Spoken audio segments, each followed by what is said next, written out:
For as long as I can remember, I've had an interest in what some people condescendingly term conspiracy theory.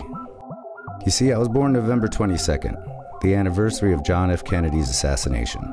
And every year on my birthday, there's been televised specials on practically every channel talking about magic bullets, grassy knolls, other shooters, as well as CIA, FBI, and mafia involvement. Even by the age of 10, this spoke to me. And of course there were UFOs, the Illuminati, occult Nazis, organized satanic networks, faked moon landings, and CIA mind control programs. Hell, even if this is all bullshit, it was fun to read about.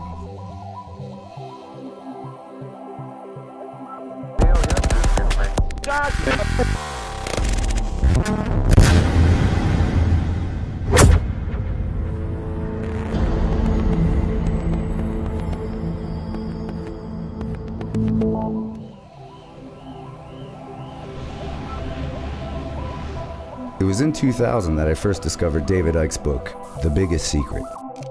In it, he writes about a global conspiracy, a hidden hand manipulating humanity's destiny through the shadows, using those who seem to be in power.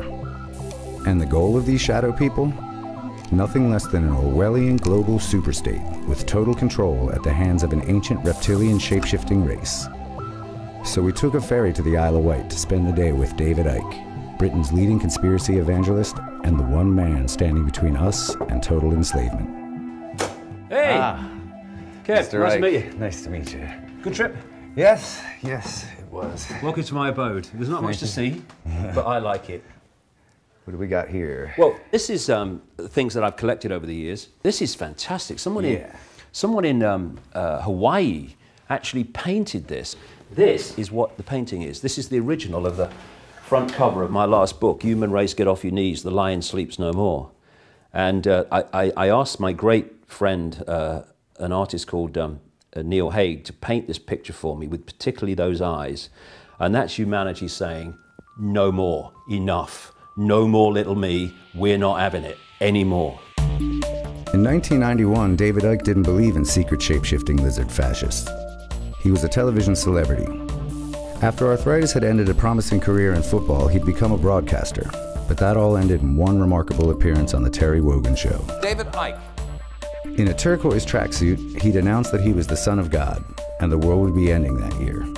It didn't, and Icke seemed destined to disappear beneath a typhoon of public laughter. So it's quite funny, really. You know, 2,000 years ago, had a guy called Jesus sat here and said these same things, you would still be laughing. It's really, really funny that we've not really moved on that much. They're laughing at you. They're not laughing with you. Fine.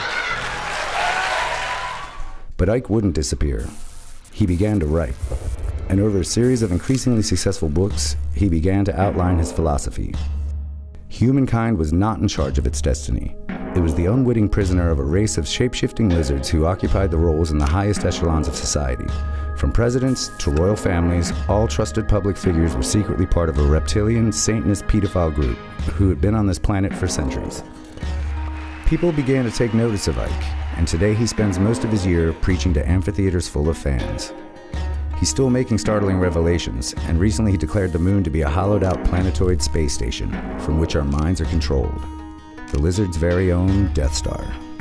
Don't mention the reptiles. Don't mention the reptiles, yeah. Because there were people, when this started to come in, people who were kind of into my stuff, up to that point, which was kind of regular fight. Well, it was a bit strange because it was all the way the war was manipulated by a few people, but it was all kind of regular stuff. And then I came across with this stuff, and it was Get like, it out of the way. Don't mention the reptiles. They'll just laugh at you again. I said, I know, but I've seen enough and heard enough to believe that it's real, and so I say it. I don't care about the consequences for me. Are you frightened? No.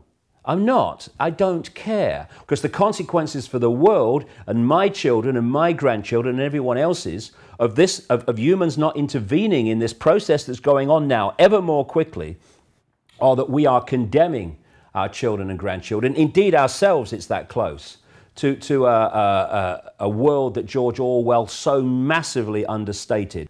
Can we have a look at where the work gets Yes. done, where Like it all everything happens?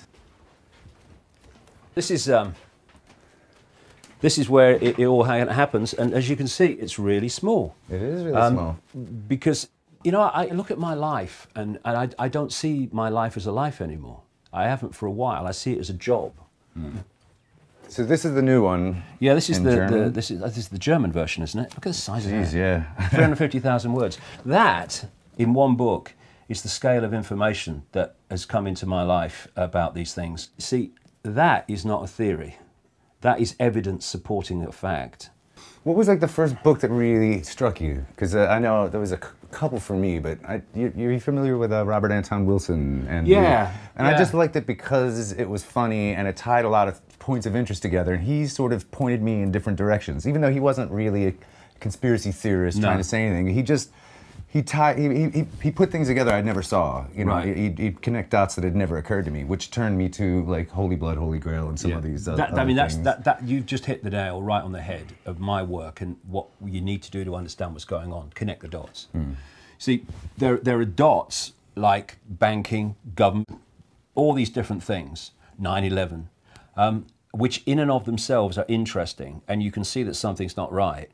But when you connect the dots between apparently unconnected people and situations and organizations, that's when the tapestry appears and you go, whoa, so that's what's happening.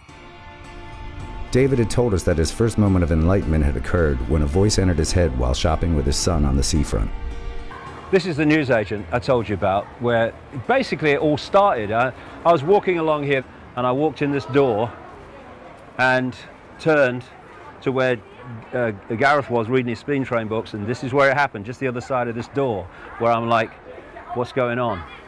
Go and look at the books on the far side. What? And that's where it started, 1990, March 1990. And I never thought it was going to lead where it has, but it has.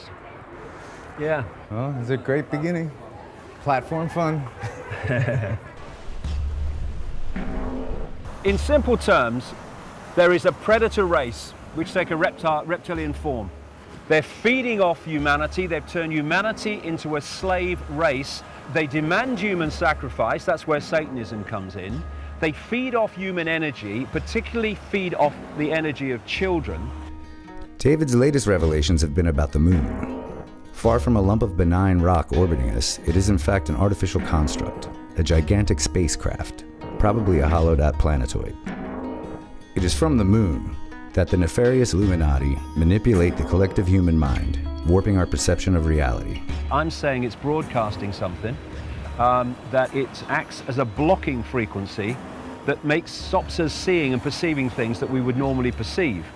That is creating what I call the moon matrix, or the Saturn moon matrix, and it's basically having the effect of the fake reality in the Matrix movies. I guess that makes David the Isle of Wight's very own Neo.